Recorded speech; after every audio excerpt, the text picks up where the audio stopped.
திரு மதிவாணன், முக்கியமாக இப்போது இருக்கக்கூடிய பிரச்சனை, எல்லாராலும் பேசப்படக்கூடிய பிரச்சனை காவிரி பிரச்சனை தான். அதை பத்தி அனைத்து கட்சி கூட்டம் நடத்தணும்னு அவ்வளவு கோரிக்கை இருக்கும்போது இன்னும் அதிகாரப்பூர்வமா எதுவும் அறிவிக்கப்படல, மசோதா எதுவும் கொண்டு வரப்படல. அப்படி இருக்கும்போது அதை பற்றி இப்போதுக்கு தமிழக எம்பிக்கள் கூட்டம் நடத்துவதற்கான தேவை எங்க இருக்கு?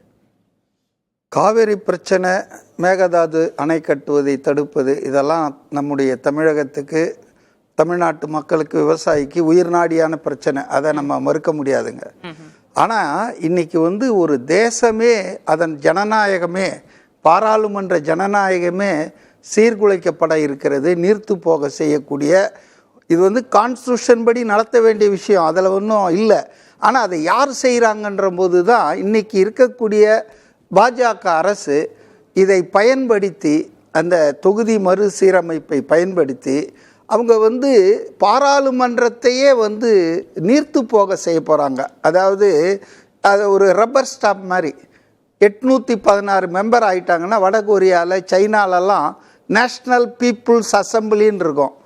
அது வருஷத்துக்கு ஒரு வாட்டி 2 வாட்டி கூடும், கலைவார்கள், அவ்வளோதான். ஆக நம்ம நாட்டில் இருக்கக்கூடிய அடிப்படை டெமோக்ரஸி இருக்குல்ல, பார்லிமெண்ட் டெமோக்ரஸி ரொம்ப பவர்ஃபுல்லானதுங்க. இன்றைக்கி இதை ஏன் கொண்டு வராங்கன்றதை முதல்ல பார்க்கணும். நான் இந்த பாலிடிக்ஸ்குள்ளே போல் டிஎம்கே ஏன் இதை போல் கலந்துக்கல, ஏடிஎம்கே அவங்களுக்கு இந்த கும்மிடி பூண்டியை தான்னா அதுக்கு அக்கறை கிடையாதுன்னு வச்சுங்க. நான் இந்த தேசத்தை பற்றி கவலைப்படுறேன். இந்த தேசத்தில் இப்போ பேசுறதுக்கான தேவை எங்கன்றது தேவை இருக்கு. அதுதான், அதாவது டேக் டைவர்சன் ஸ்டாலின் அடிக்கடி சொல்லுவார்ல. இப்போ DMK is going to take diversion, அதுக்கான தயாரிப்பு. நான் இப்போ சொல்றது இல்லை, உங்களுக்கு சொல்றது கொஞ்சம் கஷ்டமாக கூட இருக்கும். உண்மை அதுதான். இன்னைக்கு பாஜக தலைமை பேச்சுவார்த்தை நடத்த தொடங்கி விட்டது திமுக தலைமையிடம். இன்னைக்கு பேப்பர்லயே அவர் தெளிவாக சொல்லியிருக்காங்க. எங்ககிட்ட கேட்டாங்க, நாங்கள் இதெல்லாம் சொல்லியிருக்கோம், அதனால் அதெல்லாம் ஏற்றுக்கிட்டாங்கன்னா நாங்கள் ஒத்துக்குவோன்னு சொல்லி திமுக தலைமை, ஈவன் துரைமுருகன் இன்னைக்கு பேசியிருக்காரு. நாங்கள் இதெல்லாம் சொல்லியிருக்கோம், அதெல்லாம் அவங்க அப்போது ஃப்ரம் நோ, அந்த இது தொகுதி மறையறை, இந்த டீலிமிட்டேஷனே வேண்டாம் என்ற நிலையிலிருந்து இப்போ அவங்க நாங்கள் சொல்கிற விஷயங்களை ஒத்துக்கிட்டா நாங்கள் அதை ஆதரிப்போன்ற நிலைக்கு வராங்க. அதாவது நோ நீட்லேருந்து ஃபேர் நீட்டுக்கு வராங்க பாருங்கள் இப்போ பல மாநிலங்களில். அது மாதிரி மெயினாக நான் என்ன சொல்கிறேன்னாங்க, இப்போ இதை ஏன் பாஜக அரசு கொண்டு வருதா, ஏன் இந்த அர்ஜென்சின்னு நீங்கள் சொல்கிறீங்க. மழைக்கால கூட்டத்தொடர் 20ஆம் தேதி கூடுச்சுங்க, ஜூலை. இன்னைக்கு 15வது நாளாக, இன்னைக்கு இல்லை சாட்டர்டே, அஃப்கோர்ஸ் நேற்றோட 15 நாள் செஷன் நடந்திருக்கு.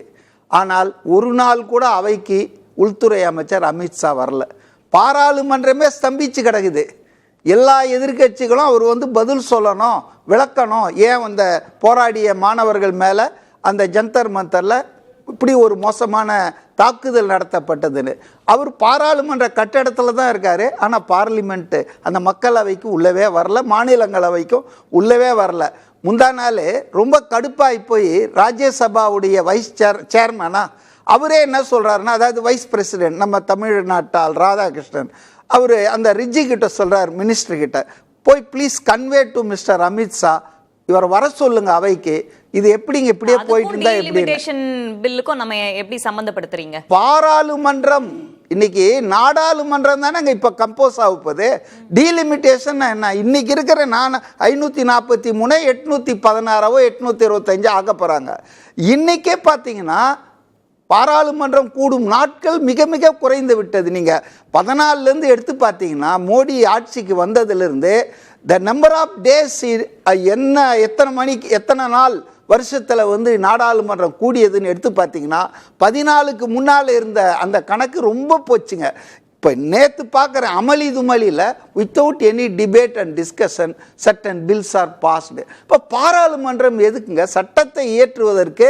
அங்கே எல்லார் கருத்தையும் கேட்கணும் இல்லை. இதுல எந்த சமிக்ஞை உங்களுக்கு தெரியுது? பாஜக இந்த பில்லை கொண்டு வர போறாங்க, தொகுதி மறுவரையை கொண்டு வர போறாங்கன்னு எதை சமிக்ஞையா எடுத்துக்கிறீங்க நீங்க? அதாவதுங்க, ஏப்ரல் இதை கொண்டு வந்தாங்க, தோற்று போச்சுங்க. இதை தோக்கடிச்சிட்டாங்க. திமுக உள்பட இந்தியா கூட்டணி கட்சிகள் அனைத்தும் ஒரு நின்று தோக்கடிச்சிட்டாங்கன்னா என்னன்னா, ஒரு கான்ஸ்டியூஷனல் அமெண்ட்மெண்ட்டை அமுலாகணும், அது பாஸ் ஆகணும்னா மக்களவையிலும் மாநிலங்களவையிலும் 2/3 மெஜாரிட்டியில் அது பாஸ் ஆகணும். அது மட்டும் போதாது. இந்தியாவில் இருக்கிற ஸ்டேட் அசம்பிளிஸில் 50% அசம்பிளியில் அது நிறைவேற்றப்பட வேண்டும். அப்போ தான் அது வந்து ஏற்றுக்கொள்ளப்படும். அந்த அரசியல் சட்ட திருத்தம் என்பது அமுலுக்கு வரும். இன்னைக்கு வந்துங்க பாஜகவுக்கு தனிப்பெரும் மெஜாரிட்டியே கிடையாது, 242 தான் இருக்கு. அப்போ 360க்கு எங்கே போவாங்க? அதனால் அந்த தோல்வி வந்ததுக்கு பிறகு எல்லா கட்சியும் உடைக்க ஆரம்பிச்சாங்க. திரிணாமுல் கட்சியை உடைச்சி ஒரு 20 எம்பியை தனியாக கொண்டு வந்து வச்சிருக்காங்க. உத்தவ் தாக்கரே கட்சியை உடைச்சி கொண்டு வந்து வச்சிருக்காங்க. ஆம் ஆத்மி கட்சியை மாநிலங்களவையில் ஒடிச்சு ஒரு 9 பேரை கொண்டு வந்து வச்சிருக்காங்க. அப்போ இப்படி கொஞ்சம் கொஞ்சமாக சேர்த்து அந்த 360 எட்டுவதற்கு அவங்க முயற்சி பண்ணிட்டு இருக்காங்க. அது கிடைச்ச உடனே இந்த செஷன்ல கூட இன்னும் 31 வாக்குகள் வந்து அவங்களுக்கு தேவைப்படுது. 22 டிஎம்கே போச்சுன்னா இன்னும் ஒரு 7-8 வாக்கு தான் தேவை. அடிப்படையா தான் இதெல்லாம் நடக்குது. ஆமாமா, இது அதாவது இந்த சட்டத்தை நிறைவேற்றியே தீரணும்ன்றதுல பாஜக தெளிவா இருக்கு. இதுல ஒரே ஒரு விஷயம் மட்டும் நான் சொல்றேன்.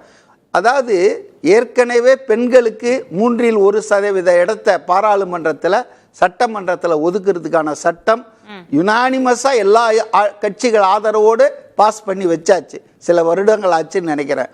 ஆனா இப்ப அவரு மோடி என்ன சொல்றாருன்னா, இந்த புறா ஆட வேண்டும் என்றால் இளவரசர் பாட வேண்டும். அதாவது அந்த உமன்ஸ் ரிசர்வேஷனை கொண்டு வரணும்னா பார்லிமெண்டோட 543 826 லிங்க் பண்றாரு. கொண்டு வந்தாங்க, அதை நிறைவேற்ற முடியல. அதெல்லாம் ரைட். இது லிங்க் பண்றதே தப்புன்ற. இத ஏன் லிங்க் பண்ண? 543லயே 1/3 கொடுக்கலாமே. ஒரே ஒரு கேள்வி, அனைத்து கட்சி கூட்டம் காவிரி விவகாரம் தொடர்பாக கூட்டுறதுல என்ன சிக்கல் தாவேகாவுக்கு? சுருக்கமான அடுத்த கெஸ்ட் போறோம். நம்ம சப்ஜெக்ட் வந்து மறுவரையறை பத்தி தானே பேசிட்டு இருக்கோம். ஆமா, அப்ப காவேரியை பத்தி நம்ம பேசுறோம்னா பேசலாம். எனக்கு ஒண்ணு இல்ல. கூட்டத்துக்கு ஏன் வரல திமுக? ஏன்னா அவங்க வந்து பாஜக ஆதரவுக்கு நிலைக்கு போயிட்டு இருக்காங்க. நான் ஒரே ஒரு கேள்வி கேட்கிறேன். இந்தியா கூட்டணியில் இருக்கிற எல்லா கட்சிகளும் இன்றைக்கு ஒரே நிலை எடுக்கின்றன, நாடாளுமன்றத்துக்குள்ளேயும் வெளியேயும். இதே இந்த டீலிமிட் திமுக மட்டும் ஏன் வந்து டர்ன் ஆகுது, டைவர்ஷன் எடுக்குது? அதனால திமுக வந்து ஊழல் வழக்குகள் தப்பித்து கொள்ள மத்திய அரசோட சுமூகமா போறாங்க.